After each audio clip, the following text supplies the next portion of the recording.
म्हणले नाकाचा मोती ठेवी गहाण राखी जावाय. आता त्याचा मित्र ती जाव ते होतं भडबंज. पण माझा मित्र याचं म्हणजे आपलं वाट पाहत होतं गरीब त्याला काय. आता मैत्रीला गरीब आणि श्रीमंत नाही. वाटावर थांबला बसला त्याच्या गाडीत आला उतरला. बरं मला म्हणला ठीक आहे आता तुझं झालं का. मग त्याने मला आता ते भाषेत बोलावं लागेल ना फोन कर मग मी येतो. तेव्हा इकडे पुढे झाला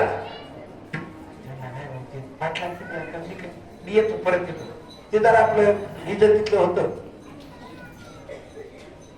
पुन्हा पुन्हा पुन्हा पुन्हा थांब रे जाऊ नको. अरे मी एवढ्या वर्षाने आलो आता तू चालला ना असं तर आता ही जर बोलणं ऐकल्यानंतर ते सासरं बोलत मला अरे थांब ना पाहुणे म्हणते तर थांब ना. त्याला नाही नाही पाहुणे म्हणते वेगळं तुझ्या घरात यायचंय मला पाहुण्याच्या नाही. घर कोणाचं आहे तो नाही थांब रे नाही मी येतो तिकडे. तो नाही नाही हे तू इकडे याच्या दारात कधी उभा राहिला नाही हातात धरून बोलितो. आता काय जेवायला इकडे तिकडे का पाहून नाही नाही बस जेवावं लागेल आता माझ्या बरोबर जेव. याला वाटत हे काय आता रोज माझे मजुरी करायला जावाया बरोबर जेवायला. आता त्याची इच्छा आहे नाही याची पुढे त्या जावयामुळे यालाही तसं ताटून तेच म्हणतात हे अरे घेणार आहे तेव्हा तू खरंच मला वाढणार आहेस का कधी.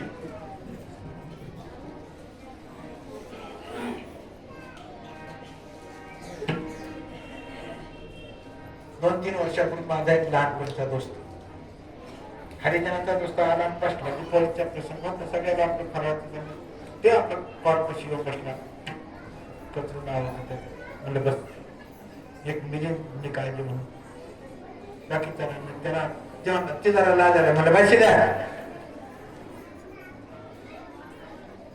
तिथं बसून त्याने फळाचं केलं दिवाळीचं ते रडायलाच लागलं. म्हणलं का रे बाबा कधी बसायला मिळालं.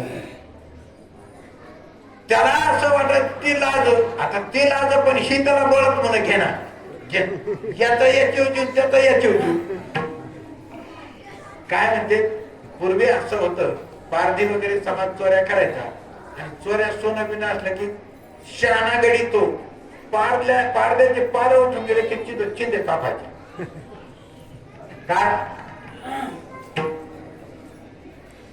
त्यांची बँक म्हणजे म्हणून पूर्वीची म्हण होती कशासाठी काय सांभाळायचे सोन्यासाठी चिंदी. अरे ही चिंदी याच्या आत सोनं आहे पाहून.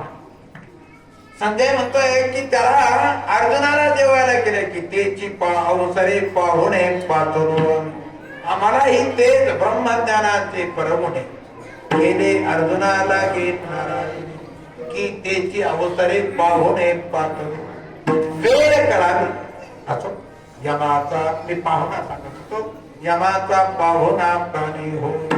आणि म्हणून हरिविन जन्म आपण कोणाचे पाहुणे तिथे जर त्याच्याशिवाय जर हा जन्म गेला ना हरिविन जन्म मग पुढचा. आता तो नरक कोणता कशा प्रकारे किती 28 प्रकारचे प्रमुख नरक आहे. आता कोणाला कोणत्या ठिकाणी जावं लागतं कोणाला त्याचा मार्ग कसा आहे. 84 लक्ष एवढी याचा प्रवास या जीवाचा प्रवास कधी सुरू होतो कसा सुरू होतो आणि तो प्रवास कोणकोणता मुक्काम आहे तिथं कोणत्या कोणत्या मुक्कामाला याचा कसा कसा असे पत्र तरवर खैराचे तळ निघत गेले बाकी अग्निस्तंभ वाहित वगैरे वगैरे अनेक अशा प्रकारचं त्यांचं वर्णन प्रत्येक नरकाचं वर्णन. आणि आपण तिथं यमाचा पाहुणा हरिविन जन्म नरकाची पै हे अव्यय वाक्य वापरलं. आणि म्हणून हे कसं नाव काय अरे एवढं नाव मोठं आहे तुला काय सांगू ज्ञानोबामध्ये हे विचारलं श्री ज्ञाननाथाने. पण सांगत असताना श्री निवृत्तीनाथाला श्री गुरुला एवढं प्रेमाने आपण येत आहोत की याला कळायला पाहिजे म्हणून अभिमानाने सांगतात निवृत्तीने दिदले माझे हाती ज्ञानदेव पुसे. चार शब्दात आपण काय